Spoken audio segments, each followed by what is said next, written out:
An Introduction to Reichian Character Structure, updated. Devaraj Sandberg, 2024. I'm running a 7-day in-person workshop on Reichian character structure next week, and I've been updating some of my writings about it. And I thought it might be nice to include that on my Substack channel. If you'd like to find the written version of this audio recording, then please check my website or my Substack channel. Thank you. Introduction. Back in the 1930s, an Austrian-born student of Sigmund Freud by the name of Wilhelm Reich announced to the world his idea of character structure in his 1933 book, Character Analysis. The basic idea was that people over time develop a certain posture, a way of moving and a personality based on their childhood conditioning. It was one of the first attempts to tie mind and body together in psychology.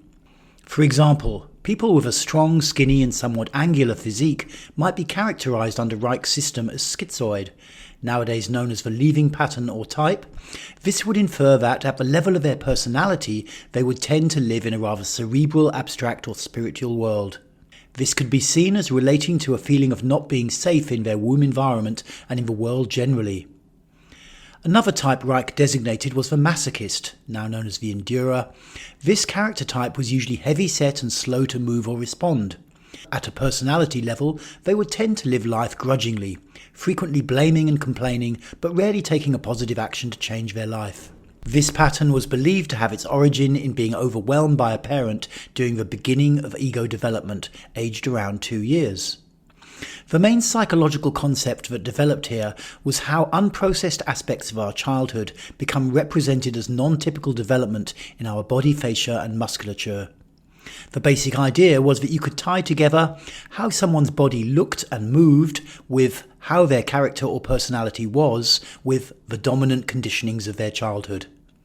Reich originally identified 4 personality types: schizoid, oral, masochist and rigid. A few years down the line, another was added, the scary-sounding psychopath, now known as the aggressive, making a total of 5.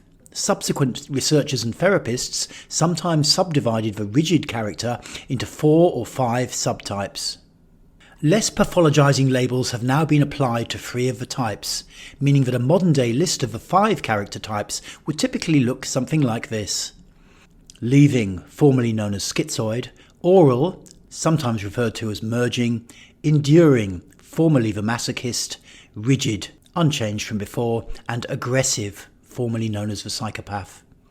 These above I have placed in the order that they typically emerge as strategies during infancy and early childhood.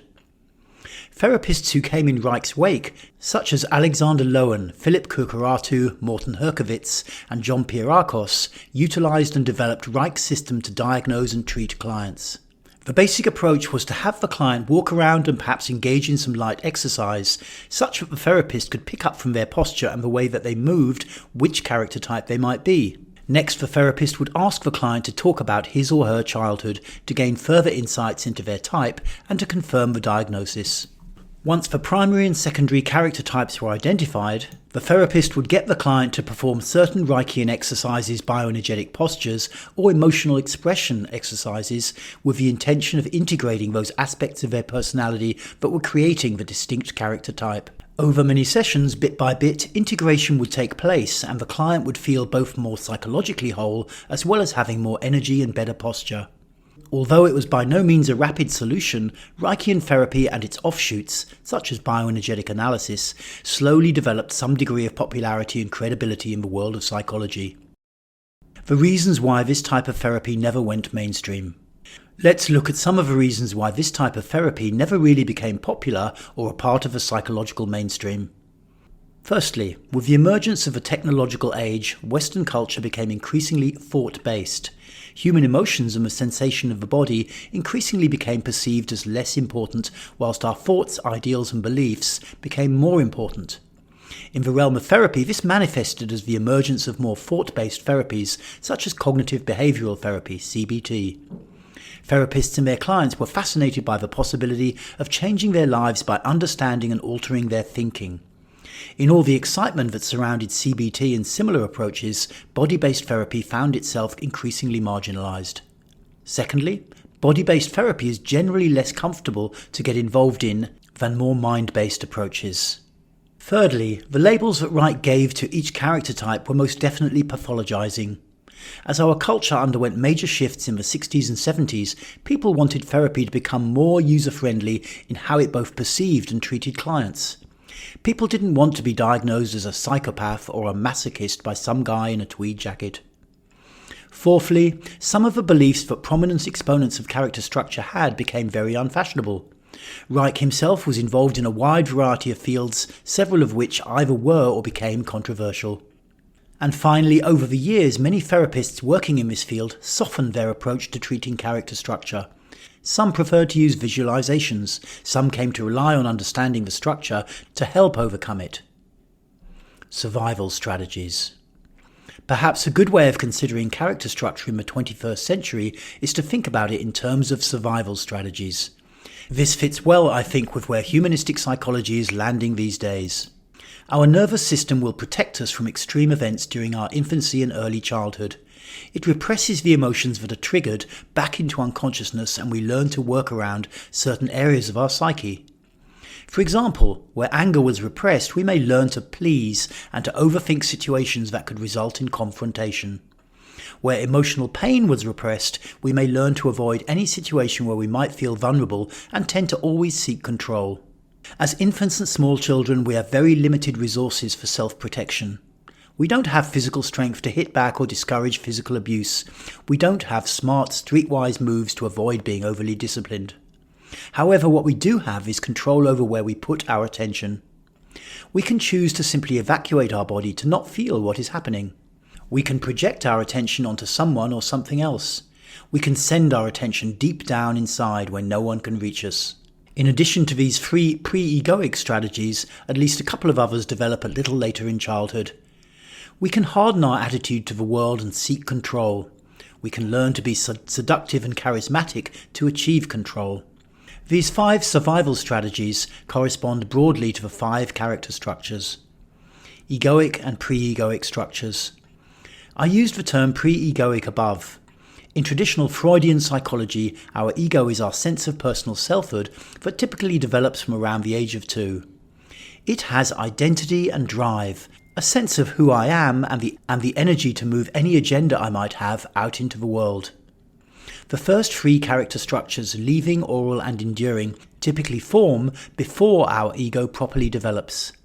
This means that someone who is high in one of these types will struggle to have much drive or sense of identity.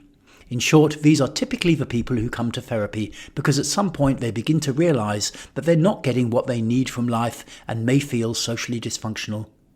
The last 2 character structures, rigid and aggressive, typically developed after the ego has formed. Thus, someone higher in these will likely have more sense of identity and drive. People higher in these types are way less likely to come to therapy. Something interesting to note about this is that when an early character structure has been significantly dissolved, the person may find themselves taking on a later one. For example, it is quite common for a leaving, oral or enduring type to become aggressive for a while in therapy. Body type is no longer valid.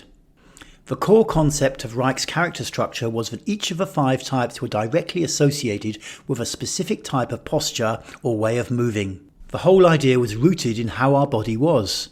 I no longer agree that this applies. I treat clients all the time who bear no physical resemblance whatsoever to how their character structure is supposed to be, according to Reich's descriptions and the old pictures one can find on the net. This is tricky. Most people in the field feel that getting rid of body type is like throwing the baby out with the bathwater. Reich's whole original concept was based around body type. But what to do? I see heaps of clients who are incredibly oral and yet who look nothing like the classic oral, rounded belly, flattened chest, neck craning forwards. I see heaps of clients who are super endurers and yet who bear no resemblance to the classic endurer, heavy set and with a short neck. The same applies to the other types. Of course, the classic personality traits are there, but the body shape is just way less consistent in my experience. One reason for the apparent divergence may be the way that child-rearing techniques and access to technology has shifted since Reich was working nearly a century ago. Am I one character type? This to me is another contentious area of the traditional way of working with character structure. Always we looked for primary and secondary types. However, my experience of working with clients has made it clear to me that often people make use of more than 2 strategies to varying degrees. And we sometimes use different strategies in different types of social situations. Perhaps with a lover we behave as the oral type. Dealing with conflicts at work we might be the endurer type, whilst around friends perhaps we are more inclined to be the rigid type. That said, it is nevertheless the case that most of the clients I see do display 1 or 2 character structures over the others, and these are the ones that we work with first. As a general rule, it's good to work on pre-egoic structures before egoic. However, when using character structure for self-help, a better strategy in my opinion is to spend at least a fortnight working on each of the character types in sequence. This seems to be remarkably useful in my experience. Using character structure in body-based therapy.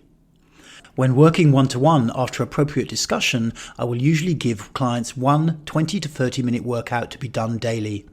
This is generally stand-up type bioenergetics based around their character structure. It's a series of postures, some static, some dynamic, done along to a ding track. There will usually be foundational postures, such as the bow and arch, interspersed with postures specific for their type and where they're currently at. In addition, I give them a breathwork workout to be done once or twice weekly. This is usually aimed at starting to get some energy moving at the level of the belly. In subsequent sessions, we discuss how things are going. Are they managing to keep to the agreed workouts? Are they digging up too much emotion and in need of turning things down a little? Are they not digging up enough and in need of turning things up? Generally, my approach is similar to that of a pharmacist. I start clients on a level of body-based medication, so to speak, that I think will work and then adjust the dose to fit. It helps if clients have clear social goals that they wish to move towards. Examples of such goals might include holding better boundaries at work, feeling confident to allow more vulnerability around friends, achieving more general resilience in life with less tendency to collapse, less need to be in control of a partner. But you don't need to have a clear goal in order to work in this way. The order in which characters emerge. As survival strategies, these 5 character structures do appear to be related to specific phases of infancy and early childhood.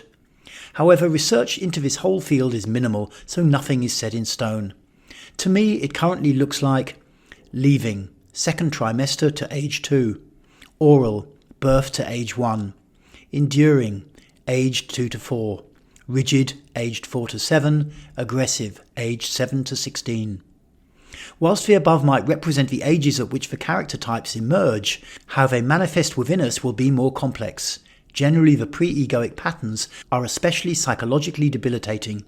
If the level of those is significant, they will block the formation of rigid or aggressive patterns, as well as leaving the individual low in drive and with a diminished sense of their individuality. All in all, to sum up, this is actually stuff that many people find fascinating. When I present about character structure, people often see the personal relevance, either to themselves or to people they know, very quickly. Character structure might be a century old and with little written about it by persons who aren't academics, yet it still possesses a real capacity to engage when properly presented. Want to stop being so needy? Want to have more emotional resilience? Want to stop hijacking your life? Character structure is the stuff you need to know. Check out the following links: Reichian online personality quizzes 1 and 2, book a one-to-one session with me, or find out about the individual character types and more of this work on my website here, bioenergetics.org.uk. Thank you for listening.